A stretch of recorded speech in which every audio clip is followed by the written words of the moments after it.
ദൈവത്തിന് സ്തുതി. പ്രഭാത കിരണത്തിലേക്ക് സ്നേഹവന്ദനം. ഭാഗം 1895.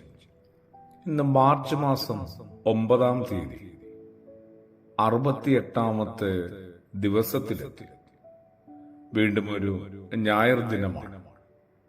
വലിയ നോമ്പ് അതിന്റെ 2-ാമത്തെ ആഴ്ചയിലേക്ക് പ്രവേശിച്ചിരിക്കുകയാണ്.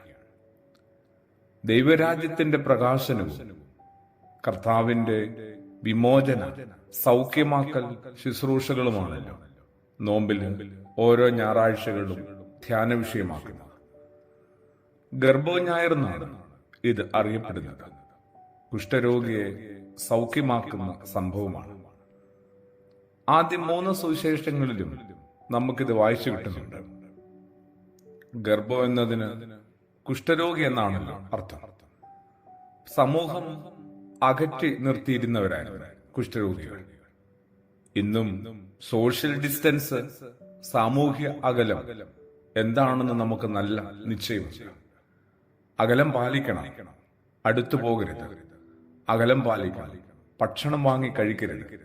അങ്ങനെ എന്തുമാത്രം വിലക്കുകൾ നിലവിലുണ്ട് എല്ലാ മേഖലകളിലും. ലേവ്യ പുസ്തകമൊക്കെ നോക്കിയാൽ കുഷ്ഠരോഗികള് ഏതെല്ലാം മേഖലകളിൽ എത്തണമെന്നും എത്തരുതെന്നും ഒക്കെയുണ്ട്.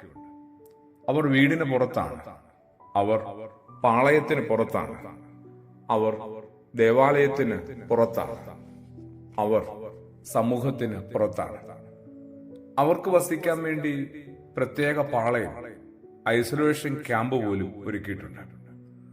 ഒന്നെങ്കിൽ അവിടെ വെച്ച് അവർക്ക് സൗഖ്യം കിട്ടും, അല്ലെങ്കിൽ അവർ മരണപ്പെടും. 2ാമത്തെ സാധ്യതയാണ് കൂടുതലും സംഭവിക്കുക. സൗഖ്യം പ്രാപിച്ചാൽ പുരോഹിതനെ സമീപിച്ച് സാക്ഷ്യപത്രം വാങ്ങി സമൂഹത്തിലേക്ക് തിരികെ പ്രവേശിക്കാം. ഈ ഒരു പശ്ചാത്തലത്തിലാണ് നമ്മുടെ കർത്താവിന് കുഷ്ഠരോഗികളോടുണ്ടായിരുന്ന സമീപനം നമ്മൾ മനസ്സിലാക്കേണ്ടത്. സുവിശേഷത്തിലൂടെ അത് മനസ്സിലാക്കിയ മാത്രം പോരാ, അതേ സമീപനമായിരിക്കണം സഭയുടെയും വിശ്വാസ സമൂഹത്തിന്റെയും നിലപാടുകളില്, പ്രതികരണങ്ങളില് വെളിപ്പെടേണ്ടത്. എന്തായിരുന്നു ക്രിസ്തുവേശുവിന്റെ സമീപനം? ഒരു കുഷ്ഠരോഗി വന്ന് നിലത്ത് മുട്ടുകുത്തുവാണ് അവന്റെ മുമ്പിൽ. നിനക്ക് മനസ്സുണ്ടെങ്കിൽ എന്നെ ശുദ്ധനാക്കാൻ കഴിയുമെന്ന് പറയുകയാണ്. തന്റെ മലമുകളിലെ പ്രസംഗമില്ലേ, ഗിരിപ്രഭാഷണം, ദൈവരാജ്യവും ധാർമ്മികതയുമൊക്കെ പഠിപ്പിച്ച ആ പ്രസംഗം, അതിനുശേഷം മലയിൽ നിന്ന് ഇറങ്ങി വരുമ്പോൾ എന്തുമാത്രം ജനസമൂഹം അനുഗമിച്ചിരുന്നു. പ്രസംഗം കേട്ടവരും സൗഖ്യം ആഗ്രഹിക്കുന്നവരും എല്ലാം അവിടെ ഉണ്ടായിരുന്നു.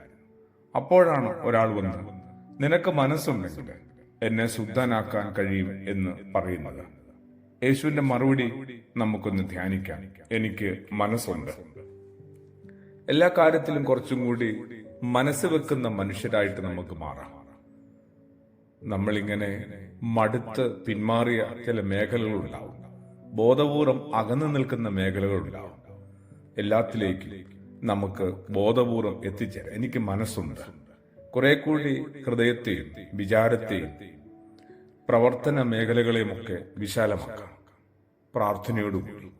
ആമേൻ.